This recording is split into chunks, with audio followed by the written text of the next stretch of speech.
Dieu parle pour donner des avertissements. Et nous avons dit, quand Dieu parle pour donner ces avertissements, qu'est-ce qu'il fait? Il met un sceau à ses instructions. Ce qu'il a dit là, il met un sceau. Ça veut dire que personne n'est pas enlevé cela.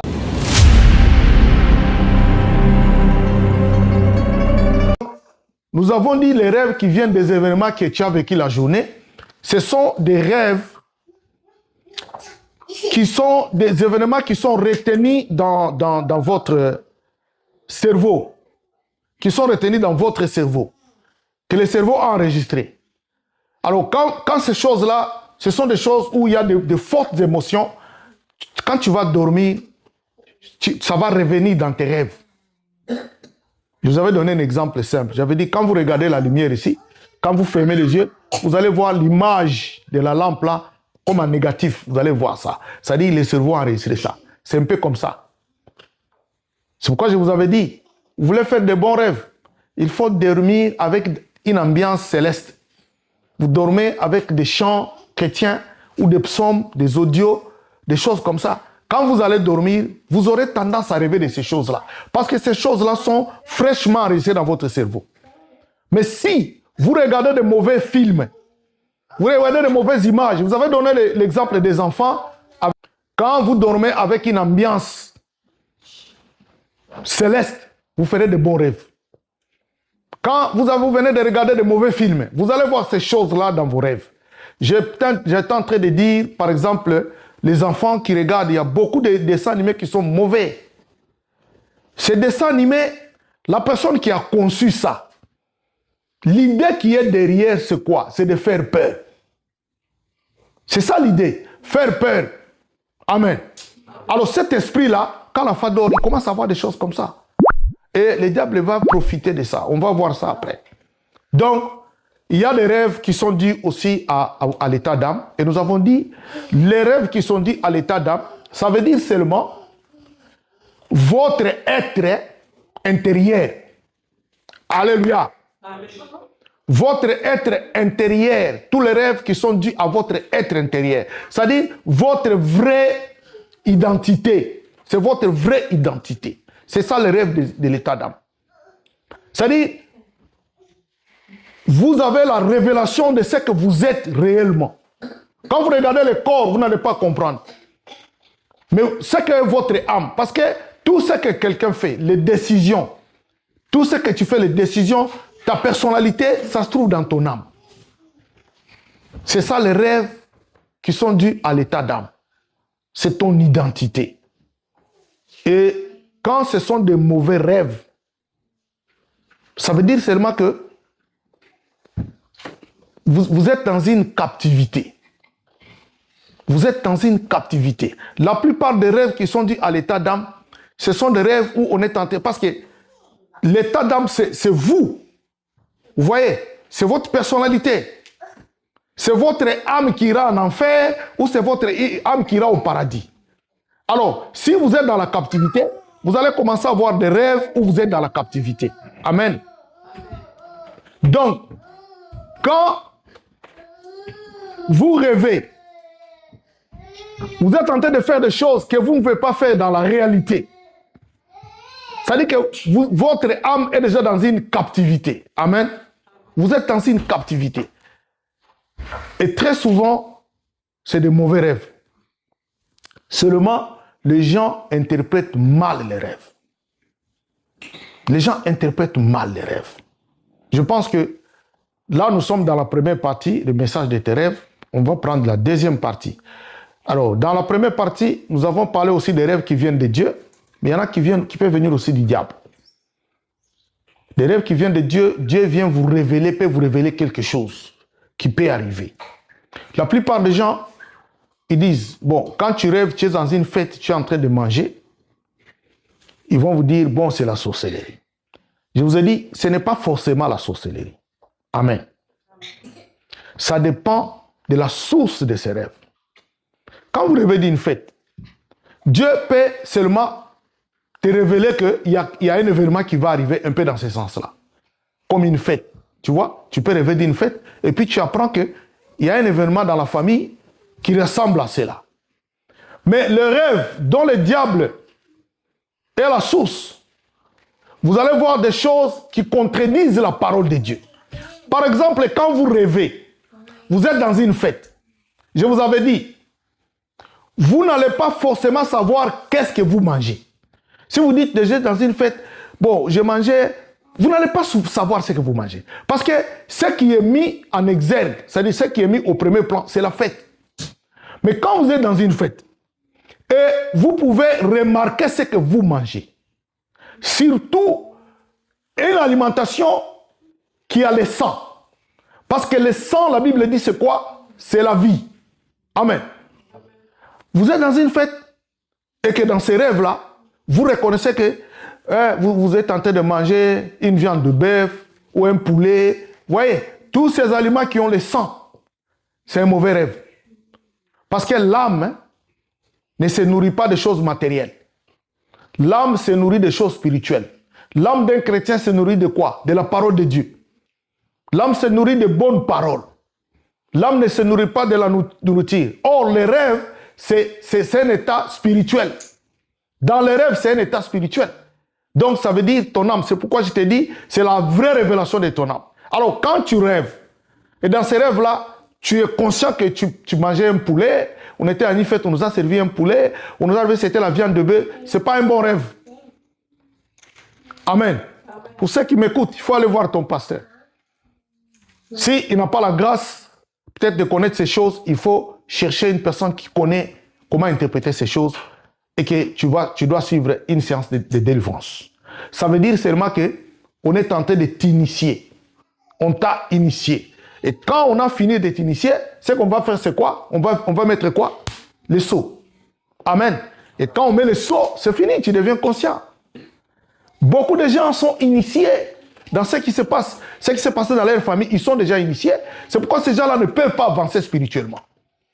Alors, maintenant, Dieu, par sa miséricorde, il veut que tu aies la connaissance pour qu'on ne mette pas le sceau sur toi. Parce que si on a mis le sceau sur toi, c'est fini. Il y a beaucoup de gens qui sont à l'église, qui font de bonnes choses, qui sont assidus. Peut-être qu'ils prient pour avoir le Saint-Esprit, mais ils n'ont pas encore le sceau du Saint-Esprit. Amen. Amen. Celui qui a le sceau du Saint-Esprit, c'est celui qui est né de nouveau. Beaucoup de gens ne sont pas encore nés de nouveau. Il n'a pas le sceau du Saint-Esprit. C'est comme ça que vous voyez cette personne, il est souvent conduit par sa volonté. Il est conduit par sa volonté. Amen. Et dans le monde ténèbres, c'est la même chose. Le diable va chercher d'abord à t'initier. Vous voyez, c'est comme ici, on écoute la parole de Dieu. Et quand tu crois la parole, tu auras maintenant le sceau du Saint-Esprit et ta vie sera dirigée par le Saint-Esprit. Alors dans le monde des ténèbres, il t'initie. Cela peut venir de toi, inconsciemment. Cela peut venir d'une personne de ta famille et tu ne le sais pas. Alléluia. On va s'arrêter là. On va apprendre la deuxième partie aujourd'hui. J'avais dit le message des rêves. Maintenant, c'est partie 2. Nous allons lire un verset et nous allons continuer. Parce qu'il y a beaucoup de choses à dire sur ça. On va lire le livre de 1 Thessaloniciens 5, 23. Le Dieu de paix vous sanctifie lui-même tout entier, et que tout votre être, l'esprit, l'âme et le corps soient conservés irrépréhensibles lors de l'avènement de notre Seigneur Jésus-Christ. Tu peux recommencer, tu lis lentement. 1 Thessaloniciens 5, 23. Que le Dieu de paix vous sanctifie lui-même tout entier. Que le Dieu de paix vous sanctifie lui-même tout entier. Et que tout votre être, l'esprit, l'âme et le corps soient conservés irrépréhensibles lors de l'avènement de notre Seigneur Jésus-Christ. Amen. La Bible dit ceci. Je crois que j'ai noté le premier verset. Je vais corriger ça. Que le Dieu de paix vous sanctifie lui-même. Quand on dit qu'il vous sanctifie lui-même, ça veut dire c'est la parole de Dieu qui va vous sanctifier. Amen. Qu'il vous sanctifie lui-même, tout entier, et que tout votre être, esprit, âme et corps soient conservés irréprochables lors de l'événement de notre Seigneur Jésus-Christ. Lors de l'avènement de notre Seigneur. L'avènement de notre Seigneur Jésus-Christ, c'est l'enlèvement. Amen. Ça veut dire seulement que le jour de l'enlèvement, que tout votre être, votre esprit, votre corps et votre âme n'aient rien du diable. Alléluia. Amen. Qui n'ait rien du diable. Maintenant, le rêve que nous allons voir maintenant, ce sont des rêves qui révèlent les combats dans votre vie. Les rêves qui révèlent des combats dans votre vie. Et il y a plusieurs rêves qui révèlent les combats. Ça veut dire quoi? Ça veut dire seulement que le diable a déjà pris possession d'une partie de votre être. Le diable a déjà pris un territoire de votre être. Quelque chose qui lui appartient déjà. Et si le diable a déjà pris quelque chose dans votre vie, il y a quelque chose lors de l'avènement du Christ qui ne sera pas irrépréhensible. C'est-à-dire qu'il y a quelque chose que le diable aura réclamé. Amen.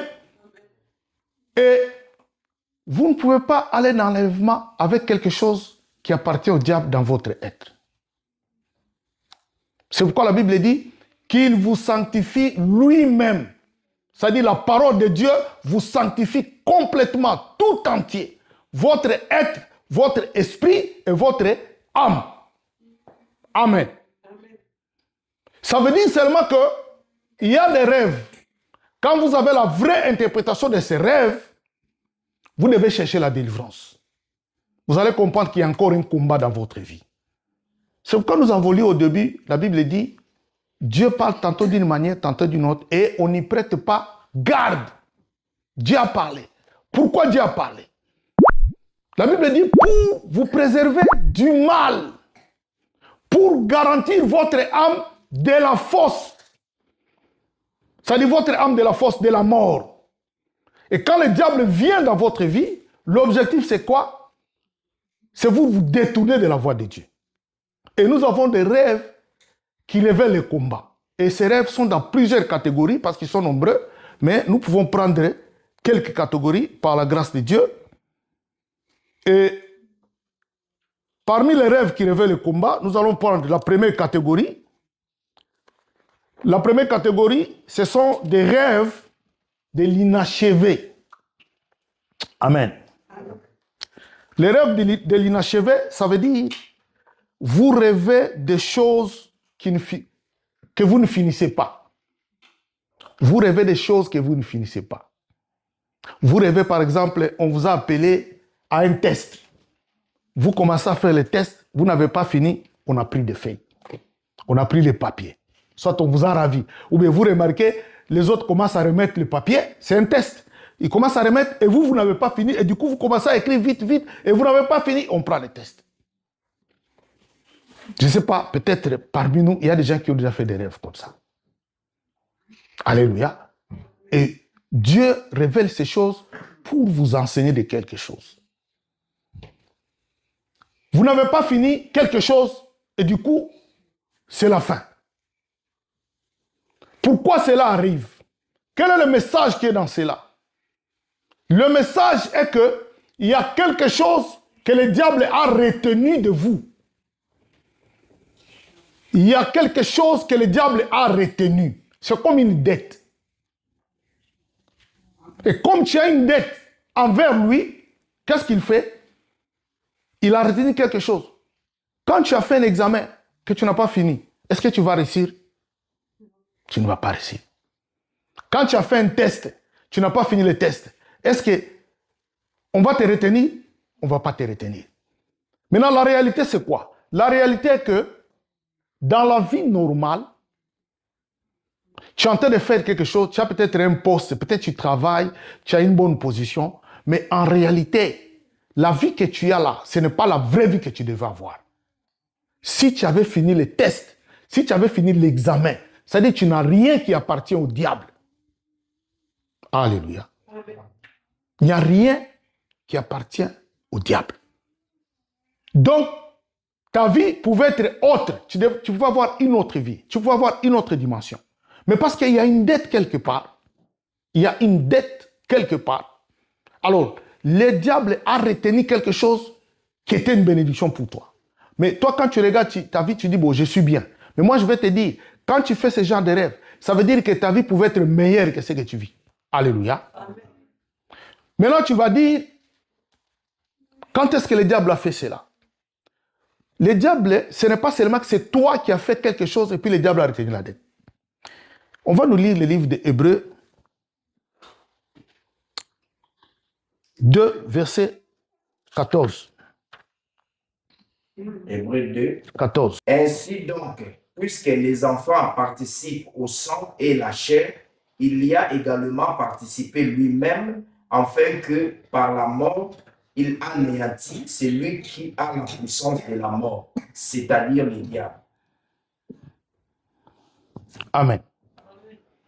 La Bible dit, les enfants participent au sang et à la chair. Jésus-Christ, lui aussi, il a participé au sang et à la chair. Pourquoi? Pour nous délivrer. Il devait prendre notre nature pour que l'action qu'il allait poser ait l'impact sur nous. Vous comprenez? Amen. Il a participé au sang et à la chair. Ça veut dire que ton combat, tout celui qui participe à ton sang et à ta chair, il peut être à l'origine de ton combat. Ça veut dire seulement, quand je dis tous ceux qui ont ton sang et ta chair, c'est qui? C'est les enfants, les parents. Les parents. Ce n'est pas seulement la famille restreinte. Parce que ton oncle, il a ton sang, vrai ou faux? Oui. Ta tante aussi. La Bible dit, le corps de ta tante, c'est le corps de ton père. Le corps du frère de ta maman, c'est le corps de ta maman. C'est ce que la Bible dit. Ça veut dire, ce n'est pas seulement la famille restreinte que tu vois. Tout celui qui a ton sang. Ça peut être un cousin, ça peut être une tante, une cousine. Ça veut dire tous ces gens-là, parce que vous avez le même sang, il peut t'engager dans un combat. Parce qu'il participe au sang et à la chair. Alors, quand tu rêves de ces choses, je te dis, il y a une dette quelque part. Et la dette là, c'est peut-être une cousine lointaine que toi tu n'imagines pas, qui t'a engagé dans la dette. Pour qu'elle t'engage dans la dette, toi-même tu dois être endetté d'elle ou de lui, si c'est un cousin. Vous comprenez ce que je dis? Vous comprenez ce que je dis? Oui. C'est-à-dire, je vous avais dit, le diable ramène les signes du monde invisible dans le monde visible. Pourquoi? Pour vous rapprocher de lui. C'est-à-dire, si tu as une cousine, tu as un cousin, tu as un neveu, tu as un oncle, tu as une tante, je ne suis pas en train de dire que toutes ces personnes sont mauvaises. Je suis en train de dire que ces personnes, si elles se sont endettées déjà avec le diable, ils peuvent t'engager. Il va te donner quelque chose. À partir de cette chose qu'il t'a donnée, il t'a endetté. Il y a quelque chose qu'on peut te donner normalement. On peut te donner un habit. On peut te donner un habit. Vous savez, Jacob et Ésaü. Isaac était aveugle. Isaac était aveugle. Quand Jacob est venu vers Isaac pour prendre la place de son frère Ésaü, qu'est-ce qu'il a fait? Il a porté les habits de... Parce que dans les habits, il y a l'odeur. Amen. Et il y a l'odeur. Il a touché, il a porté une peau d'animaux pour qu'il y ait le poil comme le poil de son frère. Est-ce que le poil d'un animal peut ressembler au poil d'un homme? C'est symbolique. C'est pour dire seulement qu'il a revêtu l'identité de son frère. Maintenant, quand il était devant son père voyait son grand frère. Mais ce n'était pas lui, c'était lui. Vous voyez? Donc, quelqu'un dans ta famille, il peut te donner quelque chose. Peut-être tu penses que c'est de bonne foi, mais il est tenté de t'endetter. C'est pourquoi, sois une personne de prière. Je répète, sois une personne de prière. Il t'a donné une paire de chaussures, de bonne foi. Mais elle avait un problème, elle avait quelque chose qu'elle avait fait quelque part. Et puis on a réclamé quelque chose. Et qu'est-ce qu'elle fait? Elle donne ce qui t'appartient toi. Mais le travail que tu as l'impression que c'est une bénédiction. Mais en réalité, tu pouvais avoir un niveau plus élevé. Mais parce que le diable a retenu quelque chose. Est-ce que quelqu'un me comprend? Tu rêves de choses inachevées. On va nous lire le livre de Jean 14, 30. C'est le livre que je devais donner. J'ai dit psaume. Jean 14, 30. Écoutez ce que la Bible dit. Jean 14, 30. C'est pas psaume, c'est 14. J'ai mal écrit. 14, 30. Jean 14, 30.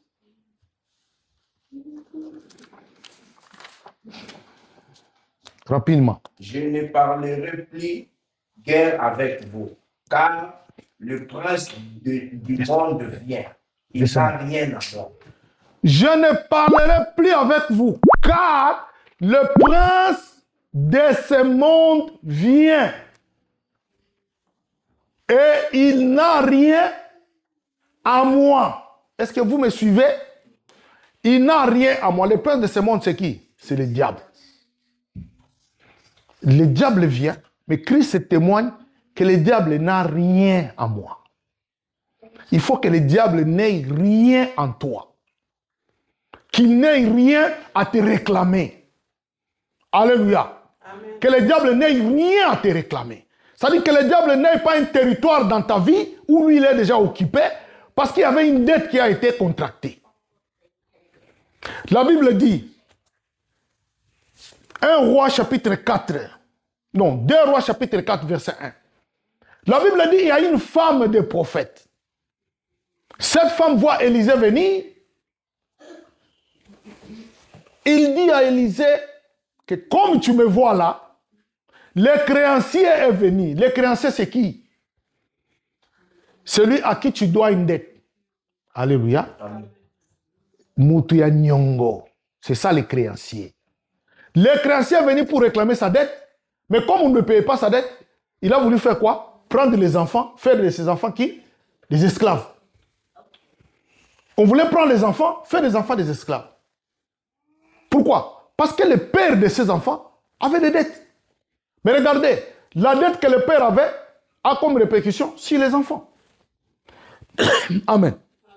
Parce que celui qui a contacté la dette, c'est le père. Mais comme le père a le même sang que ses enfants, comme le père a la même chair que ses enfants, la dette se retrouve chez les enfants. On veut le prendre pour le mettre en captivité. Alléluia. Amen. Le diable ne doit rien avoir en toi. Une cousine, une tante qui avait contacté quelque chose dans le monde des ténèbres, peut-être des magiciens, des féticheurs, soit la sorcellerie. Maintenant, il retient quelque chose sur toi parce qu'elle t'a fait endetter. Je ne sais pas si vous comprenez ce que j'ai dit. Hein? Tu es allé rendre la visite à ta tante et t'as donné seulement quelque chose, mais pas de bonne foi. Elle devait ton créancier. Elle te fait endetter. Tu t'endettes sans le savoir. Tu commences à faire des rêves, tu finis pas les examens, tu n'achèves pas les choses, parce qu'il prend cela par rapport à la dette que toi tu as envers lui. Est-ce que quelqu'un me comprend? Deuxième catégorie de rêves, les rêves qui révèlent la faiblesse spirituelle. Les rêves qui révèlent la faiblesse spirituelle. La Bible dit ceci. 2 Corinthiens chapitre 2 verset 11. La Bible dit, il y a des choses que tu ne devrais pas faire pour donner l'avantage au diable sur toi. Il y a des choses que tu peux faire, tu donnes l'avantage au diable sur toi. Paul dit aux Corinthiens, si vous vous pardonnez à celui qui a mal agi, moi aussi je le pardonne. Alléluia. Pourquoi je le pardonne? Je le pardonne pour ne pas donner l'avantage au diable sur nous. Tu peux donner l'avantage au diable. Tu dors sous la colère. Tu dors sous la colère.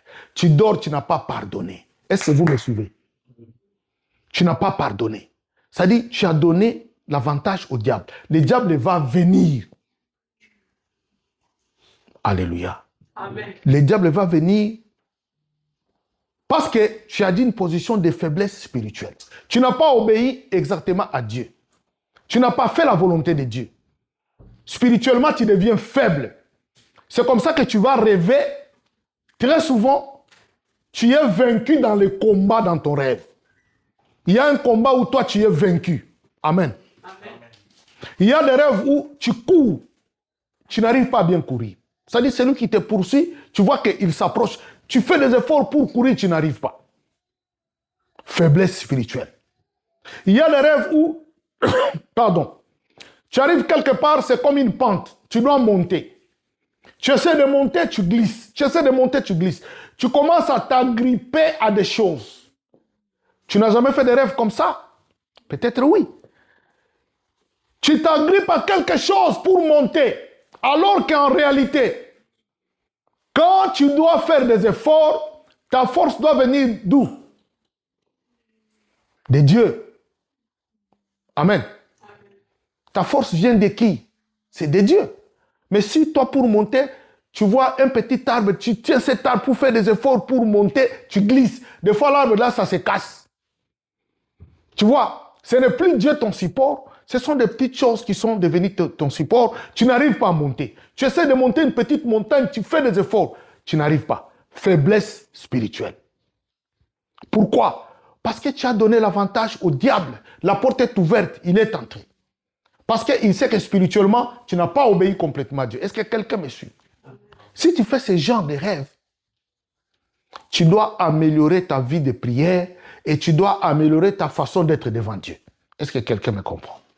Tu peux mal interpréter, tu vas commencer à lutter, tu vas commencer, je ne sais pas, à t'agiter, mais la source, quand spirituellement tu es faible, tu dois revenir seulement à Dieu. Ça, c'est la deuxième catégorie de rêves. La troisième catégorie de rêves, ce sont des rêves où tu arrives en retard quelque part. Tu arrives en retard. Tu avais un rendez-vous, tu arrives au rendez-vous, on a déjà terminé. Il y a un retard. Alléluia. Est-ce qu'il y a quelqu'un qui me suit? Est-ce que je parle rapidement? J'ai dit la troisième catégorie, c'est des rêves où tu arrives en retard. Tu dois aller quelque part.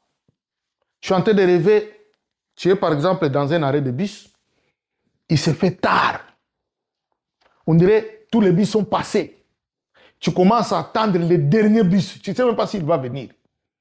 Et du coup, là où tu es, tu sens qu'il y a une insécurité. Peut-être un couvre-feu a commencé.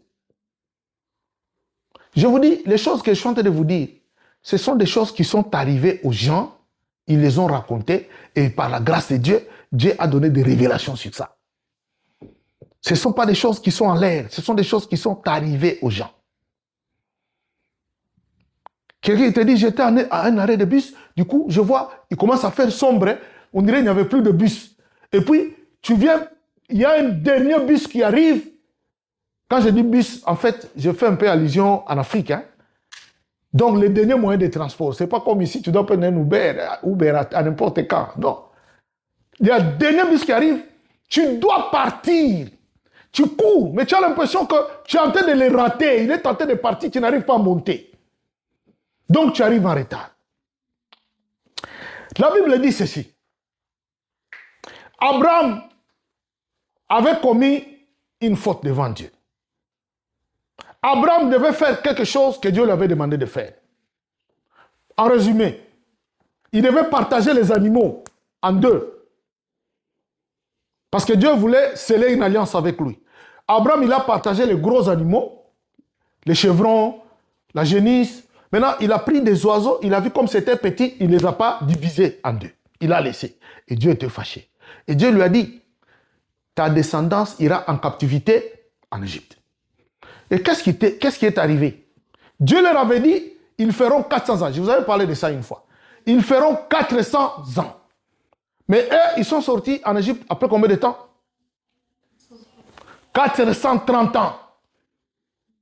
430 ans. Ça veut dire seulement que là où ils devaient partir, ils ne sont pas partis au bon moment. C'est comme s'ils sont partis en retard du temps qui était fixé par Dieu. Vrai ou faux? Amen. Amen. à cause de ce qu'Abraham avait fait. Il y a un retard par rapport à quelque chose que tu dois faire. Ce sont des rêves que tu vois. Parce qu'il y a quelque chose que tu n'as pas fait comme Dieu voulait que tu puisses le faire. La promesse qui devait arriver, le temps de la promesse va passer. Pourquoi? Parce que le diable va te retarder. Et quand le diable agit dans ta vie, ce n'est pas par hasard. C'est pour te détruire. C'est pour te détruire. S'il y a une insécurité, la Bible dit ceci. Quand Abraham a fait cela, un profond sommeil l'a saisi. Et qu'est-ce qu'il a vu? Il a vu l'obscurité. Il a commencé à vivre une atmosphère de peur, de terreur. Il y a eu l'obscurité. Il a commencé à avoir peur. Mais il était censé être dans la lumière. Mais parce qu'il avait désobéi à Dieu. Et dans cette obscurité, Dieu est venu lui parler. Pour lui montrer son sanction. Pour lui montrer la sanction qu'il devait avoir. Ta descendance ira en captivité. Est-ce que vous me comprenez? Tu fais des rêves où tu arrives toujours en retard. Il y a quelque chose que tu devais faire que tu n'as pas fait. Il y a une volonté de Dieu que tu devais faire à temps que tu n'as pas fait. Il y a quelque chose que tu devais faire correctement, tu n'as pas fait. Alors le diable va venir pour te retarder de quelque chose que tu devais obtenir. C'est comme, on t'appelle, tu as un rendez-vous, mais si tu vas en retard dans ce rendez-vous, tu ne seras pas engagé, vrai ou faux? Mais celui qui te met en retard, c'est qui? C'est le diable. Parce qu'il y a quelque chose que tu n'as pas fait. Alors le diable vient, il te met en retard. Pour que tu n'obtiennes pas ce que tu devais obtenir. C'est un combat. C'est pourquoi nous avons dit, nous sommes en train de parler des rêves qui sont des symboles de combat. Ça, c'est la 4e catégorie. Je crois qu'il y en a beaucoup. Je ne peux pas vous donner tous les rêves. La 4e catégorie des rêves, c'est quelle catégorie? C'est des rêves où tu rêves des gens qui sont morts dans la famille. On va parler de ça. Tu rêves des gens qui sont morts dans la famille. J'avais parlé de ça un peu dans la première partie. Je vais un peu approfondir. On va nous lire Ecclésiaste 9, 6. Parce qu'il y a une sœur qui a suivi la prédication et qui m'a posé des questions. Qui m'avait posé des questions sur ça. On va en parler. Ecclésiaste 9, 6. On va lire.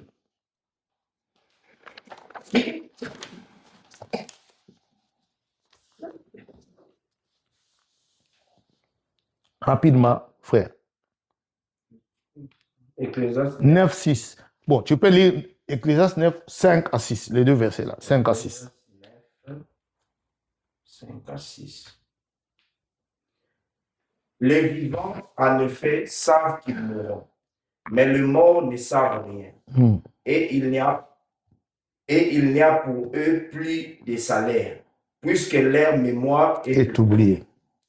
Et leur amour et leur haine et leur envie ont déjà péri. Et ils n'auront plus jamais aucune part à tout ce qui s'est fait sous le soleil. Amen. On va nous lire encore Psaume 90, verset 10. Psaume combien? 90, 10. Psaume 96, 10. Psaume 90, verset 10. 90, 10. Psaume 90, 10. Les jours de nos années s'élèvent à 70 ans. Et pour les plus robustes, à 80 ans. Et l'orgueil qu'il en tire n'est que peine et misère, car il passe vite et nous nous envolons. Amen. Écoutez ces deux versets. Je voudrais que vous prêtiez attention à moi. Très bien. Jésus-Christ, il a dit, dans Jean 14, 30, il a dit, le prince de ce monde vient et il n'a rien à moi. Je vous ai dit, il n'a rien à moi. Et le 1 Thessaloniciens 5, 23 dit que le Dieu de paix vous sanctifie lui-même tout entier, votre corps, votre esprit et votre âme soient retrouvés irrépréhensibles lors de l'avènement de notre Seigneur Jésus-Christ. Vous voyez? Est-ce que vous comprenez les deux versets? C'est-à-dire, il ne faudrait pas que le jour de l'enlèvement, qu'il y ait quelque chose dans soit votre esprit, soit dans votre âme, soit dans votre corps qui appartient au diable. Sinon, vous allez manquer l'enlèvement. C'est la parole de Dieu, ce n'est pas moi. C'est pourquoi Christ a dit, le prince de ce monde vient, il n'a rien à moi. Je vous ai dit qu'il n'ait rien en vous. Et le diable sait qu'il veut c'est quoi? Qu'il ait quelque chose en vous pour vous retenir de son côté. Le livre d'Ecclésiaste nous dit que ceux qui sont morts n'ont aucune part à ce qui est sous le soleil. Ni la haine, ni l'amour, ni les prétentions. Ils n'ont rien. Parce que leur mémoire est oubliée. Et je vous avais dit, Abraham, il a demandé d'enterrer Sarah pour enlever son corps de ses yeux. Et je vous avais dit, quand vous mettez la photo de votre père, de votre mère, de votre tante, d'une personne de votre famille qui est déjà décédée, au salon, vous avez cette personne devant vos yeux tous les jours. Quelqu'un m'a demandé, mais si la photo est dans l'album, si la photo est dans l'album, vous ne l'avez pas tous les jours devant vos yeux. Mais si vous mettez au mur, quand vous entrez, vous voyez ça, vrai ou faux? Quand vous sortez, quand même vous faites des choses, il est devant vos yeux. C'est-à-dire, vous vous rappelez des souvenirs de cet homme à tout moment. Vous pouvez vous mettre à commencer à penser à lui à tout moment. Mais la Bible dit, sa mémoire est oubliée. Il n'a plus rien à voir sur ce qui est sous le soleil. Amen. Et le livre des psaumes 90 ou 90, verset 10, dit les jours des hommes sur la terre est de 70 ans, c'est-à-dire 70 ans pour les Français de Belge, 70 ans. Et le plus robuste ou le plus rigoureux, c'est 80 ans. Ça veut dire l'espérance de vie, selon la Bible, l'espérance de vie, c'est-à-dire la moyenne de vie des hommes sur terre est de 70 à 80. C'est-à-dire à partir de 70 ans, ta vie va déjà vers le séjour des morts. Vous voyez? Si tu es plus fort, tu peux aller jusqu'à 90, plutôt à 80 ans. Je sais qu'il y a des gens qui vivent 100 ans et tout. Mais l'espérance de vie, la moyenne, c'est celle-là. Alors, quand vous rêvez de gens de votre famille qui sont déjà morts, très souvent, Dieu vous rappelle seulement que bientôt, vous allez faire quoi? Vous allez les suivre. Ce n'est pas une punition, c'est un rappel. Nous avons dit, la Bible dit, Dieu parle tantôt d'une manière, tantôt d'une autre, et les gens n'y prêtent pas garde. Vous voyez, quand vous avez vu ça, Dieu vous a parlé, mais peut-être vous n'avez pas compris le message. Alors, quand l'espérance de vie est 70 ans, ça veut dire seulement que quand vous avez 50 ans, vous avez déjà dépassé la moyenne. Vrai ou faux? C'est-à-dire, quand vous avez... Bon, ici, je parle de ceux qui ont 50 ans et plus. Pas 40. Parce que dans la Bible, 40 ans fait une génération. 40 ans, c'est le chiffre d'une génération. Quand vous avez 50 ans, les gens qui ont 50 ans qui vont m'écouter, même dans la vidéo, quand vous rêvez trop des gens de votre famille qui sont morts, Dieu vous rappelle seulement que Dieu vous donne l'avertissement, arrangez votre vie. Parce que vous êtes plus proche de la mort maintenant. Amen. C'est ce que ça veut dire. Ce n'est pas l'esprit de mort. Moi, si je rêve des gens de ma famille qui sont morts, ce n'est pas l'esprit de mort. Non. Dieu me demande déjà d'arranger ma vie. On va lire Ésaïe 38, verset 1. Écoutez ce que la Bible dit. Ésaïe 38.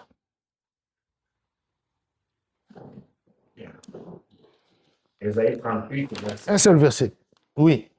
38, verset 1. En ces temps-là, Ézéchias. Ézéchias fit malade à la mort. Le prophète Ésaïe, fils d'Amon, vint auprès de lui et lui dit, ainsi parle l'Éternel, donne tes ordres à ta maison, car tu vas mourir et tu ne vivras plus. Amen. Qu'est-ce que le prophète lui a dit? Ainsi dit l'Éternel, donne des ordres à ta maison, car tu vas mourir. Ça dit, les enfants de Dieu, Dieu va te prévenir. Quand Dieu te prévient, c'est pour que tu arranges ta vie. Tu es un parent, tu as déjà 50 ans. Tu dois savoir comment resteront tes enfants. Il y a un verset où David parle à Salomon, son enfant. David était déjà vieux. Il dit à Salomon, telle personne, il m'a fait beaucoup de bien. Il faut lui faire du bien. Parce que de mon vivant, il m'a fait beaucoup de bien. Mais tel autre, ne laisse pas ses cheveux aller au tombeau dans la paix. Il m'a fait beaucoup de mal. Mais la Bible dit, tout cela est arrivé pour nous donner, nous quoi? Des enseignements. C'est-à-dire, il y a des gens, un parent, tu étais dans un combat permanent, tu dois savoir dire à tes enfants, faites attention avec telle personne, telle personne. Vous voyez? C'est biblique. Il ne faut pas dire non, c'est l'amour de Dieu. Non, c'est biblique. Tu n'as pas de problème avec quelqu'un, mais tu fais attention avec telle personne. Toi, tu as lutté, tu as vaincu. Mais tu ne sais pas si tes enfants vont lutter et vaincre aussi. Amen. Amen.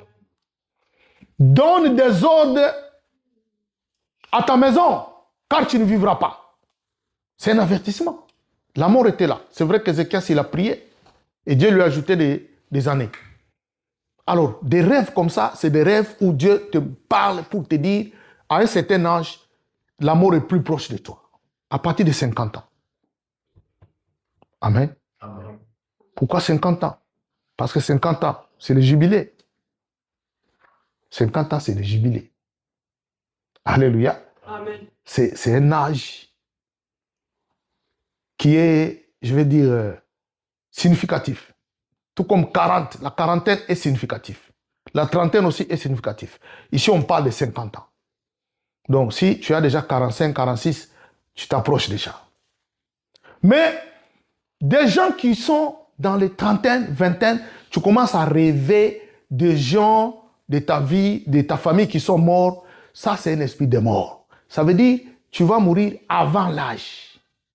Vous voyez la différence? C'est ça la différence. Alors, quand les gens viennent dire, non, il y a mon père, j'ai rêvé, il m'a dit ça. La Bible dit, ils n'ont aucun souvenir, ils n'ont aucune part sur ce qui se passe sous le soleil. C'est le diable qui est venu avec ces messages-là. Parce que tu as l'image de la personne qui est décédée dans ta tête, dans ton esprit. Tu n'as pas fait ce qu'Abraham avait fait. C'est pourquoi le diable viendra, il va te donner des mauvais messages. Parce que la parole de Dieu ne peut pas se contredire. Alléluia. Amen. Ça, c'est la catégorie des rêves où tu rêves des gens de ta famille qui sont morts. J'espère que tout le monde m'a compris ici. Tout n'est pas esprit de mort. Parce que la Bible a déterminé ce qu'on appelle l'espérance de vie, 70 à 80. Et quand tu as 50 ans, au-delà, tu dois savoir arranger ta vie, tu dois savoir arranger ta famille. Parce que d'ici là, tu ne seras plus là. Alléluia. Amen. Nous allons passer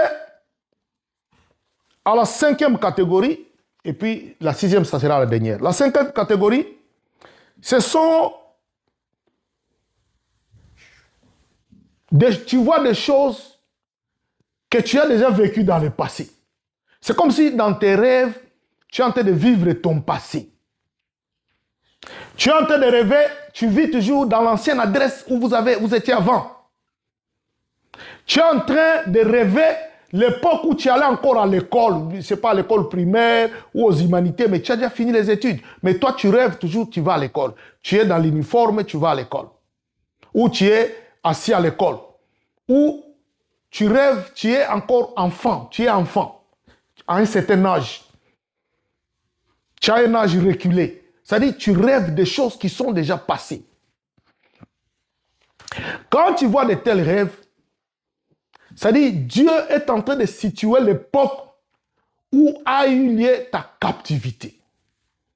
C'est une époque où quelque chose a été retenu par le diable dans ta vie.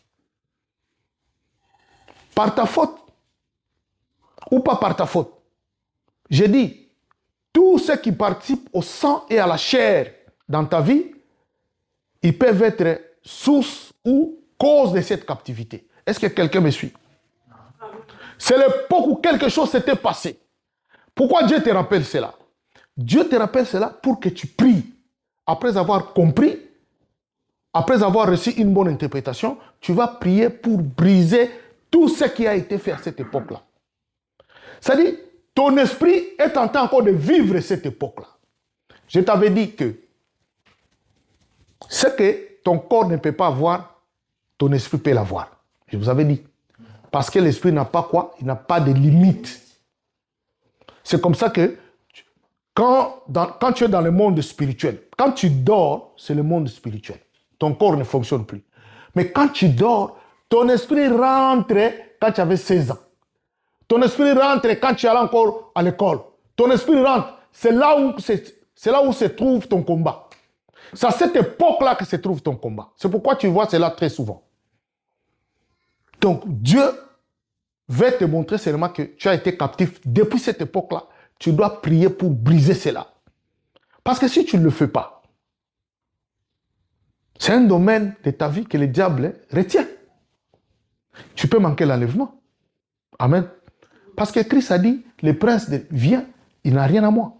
Et aussi, 1 Thessaloniciens 5, 23 a dit, il faut qu'on te retrouve irréprochable lors de l'avènement du Christ. Amen. Amen.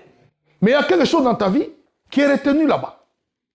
Tu dois prier pour briser cela. On doit voir la dernière catégorie.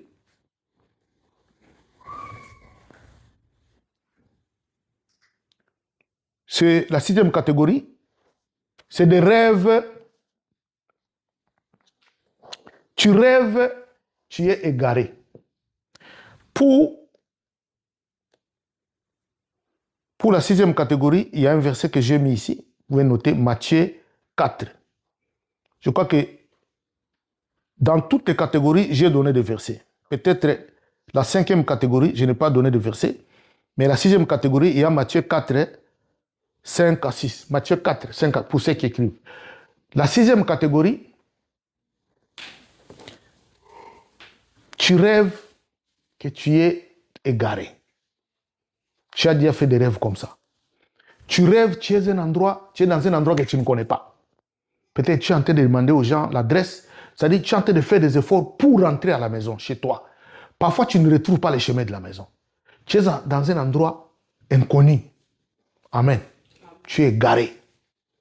Il y a des gens qui rêvent comme ça. Il est dans la forêt. Souvent, la forêt. Tu es dans la forêt, tu ne retrouves pas les chemins. Tu es égaré.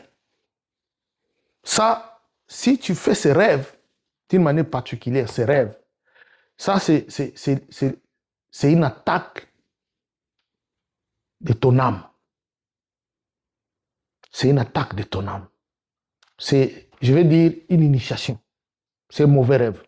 Quand je dis initiation, ça ne veut pas dire que tu es un sorcier. Amen. Ça veut dire seulement que il y a un esprit de sorcellerie qui est très proche de toi, qui a déjà fait quelque chose dans ta vie. Il a fait quelque chose.